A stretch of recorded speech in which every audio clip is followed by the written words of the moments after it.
Hello，大家好，欢迎来到本期的老李头测评。这次为大家带来的是一个全新的，我刚接触的一个品牌，叫 Zinc 出品的一款蝙蝠车。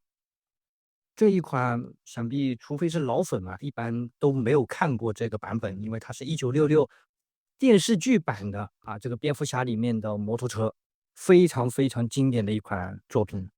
然后这家荷兰的品牌呢，最早我知道是因为它出过很多蝙蝠车的载具，而且都做得非常好。在我看来，应该是在我心中啊，做1:6蝙蝠侠载具里面啊70级别的了，就是价格确实比较贵。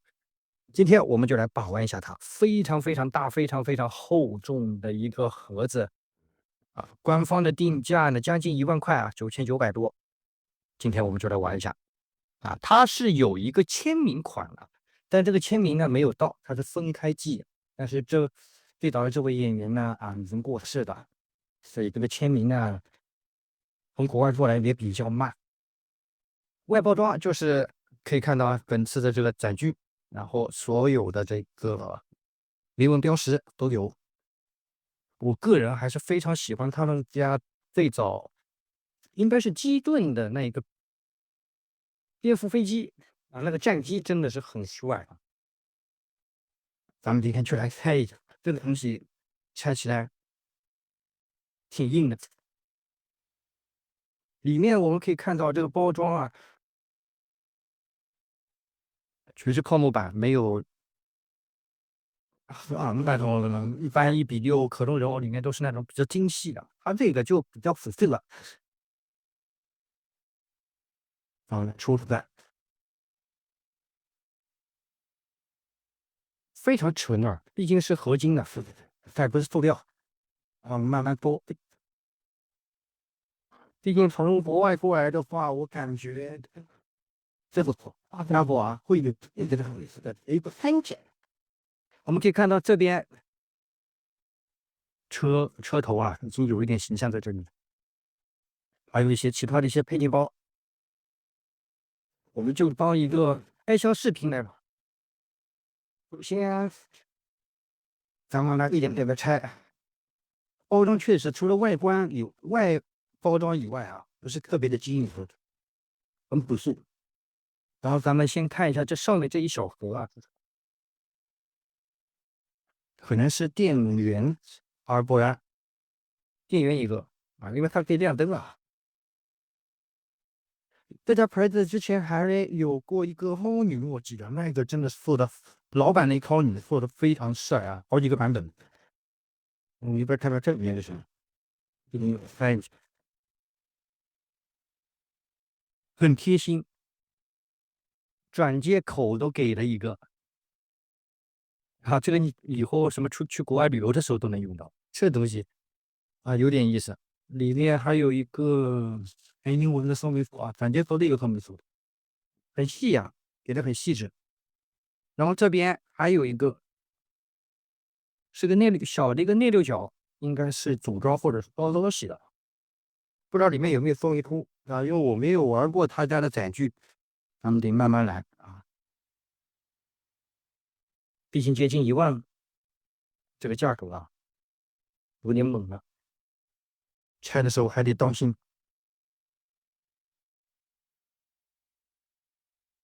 一般如果你买的全新的话，它就是这样密闭的，官方出品的都是这么，对吧？严丝合缝，爱吃，而且这种泡沫的这种包装啊，就很容易就是掉那些小泡沫出来，搞得不好收拾，所以我们喜欢那种包装。OK，来慢慢的揭开它的面纱啊，这外面还有一个雪对子，哇哦，哦，明白，不得了啊，这车，咱们来瞧瞧啊，这车还是固定的啊，还固定在上面呢，你还得剪一下它的这个，哎，咱们来看一下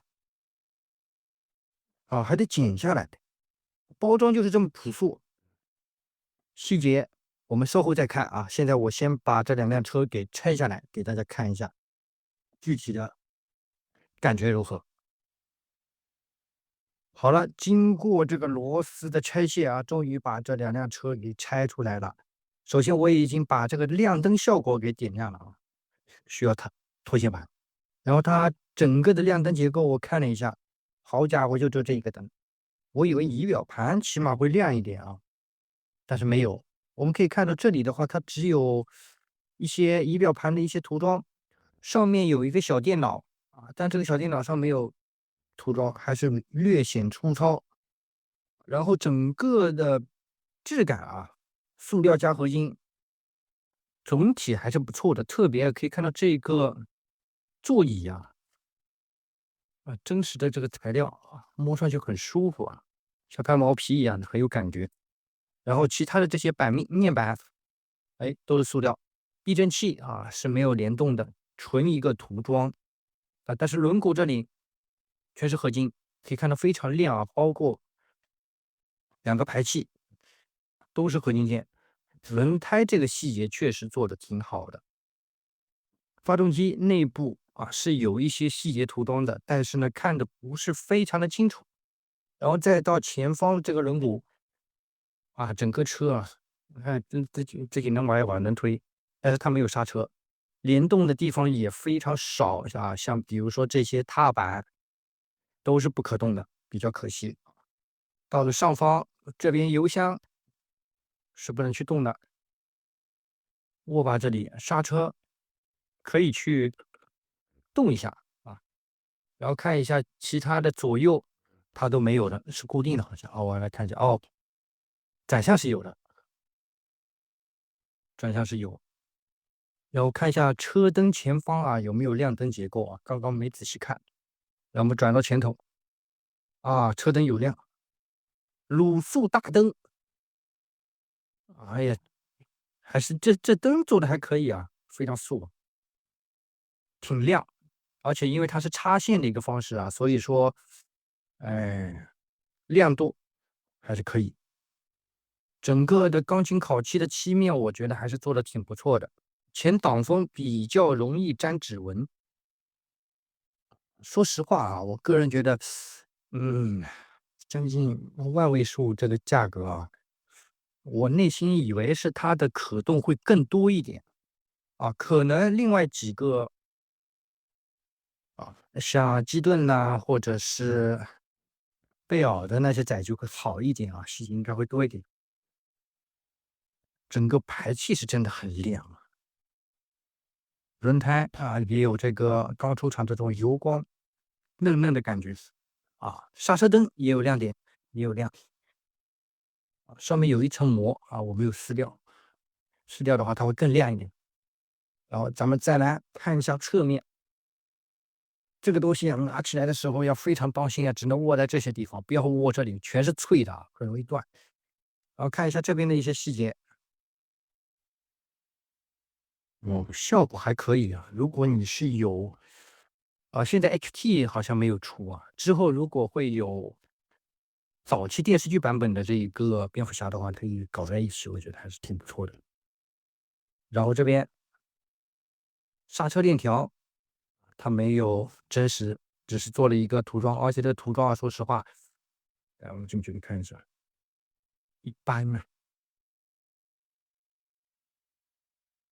然后到了副驾这里啊，这排气我看一下，好，这边的三个排气就是塑料了，里面也没有很多的细节涂装，漆面确实非常亮啊，只是容易沾指纹。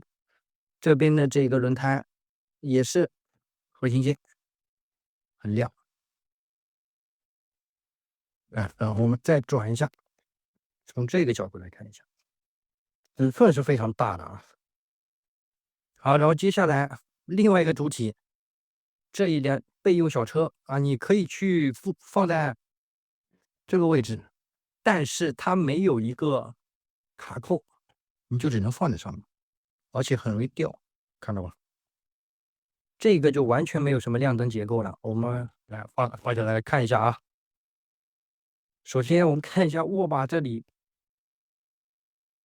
涂装略显通涛啊。就这些面板让我想到了五菱宏光的这个车的仪表盘的这个材料，好塑料。轮毂还行，底部没有什么细节啊，就只是能转。整个车架应该是有合金材料的，因为它虽然说小啊，它是比较重的。发动机在这儿应该是啊，有这个涂装的滤网，前方玻璃挺透，前后轮毂有一些不同。哎呀，放上去以后就是咱们这辆车的完整体了。这个怎么说呢？比我预想当中确实啊，稍微差了点意思。但是做工方面，用料我觉得应该还是不错的，只是涂装确实有一点点小拉胯了啊。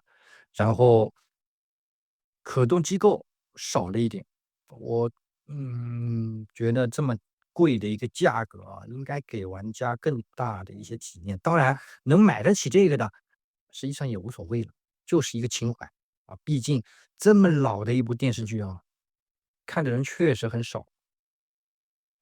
这轮胎是丝滑还是挺丝滑的。再来看一下细节方面的这个仪表盘，就是一张小贴纸，雅马哈四个字有啊。这个你有个主体，你能坐上去，但是容易蹭漆，特别是这些塑料板非常当心，开模也是比较尖锐的。整辆车的感觉还行。咱们这个迅速开箱啊，再来看一下它的正面啊，这里看有点小帅，特别是这个灯亮了以后，还是非常不错，在灯光下这个反射的这个效果。OK，我们迅速的开箱啊，因为东西也不多，咱们也非常快的给介绍完了这一辆1966年的颠覆摩托车啊。整体效果呢，我觉得，将近1万块的话，还是有点那个了，那啥了啊。但是感觉情怀对于一些资深的影迷来说呢，肯定是无价的，所以大家看自己的情况啊。而且这东西很难买，毕竟是国外的，国内好像代理好像也有，但是要等很久啊。OK，本期的老李头开箱测评就到这里，差不多结束了。如果喜欢老李头视频的话呢，还帮在视频的最后来个一键3连的支持，你们的支持是我做视频的动力。OK，本期颠覆车开箱把玩就到这里了，我们迅速的结束，下期节目再见，拜拜。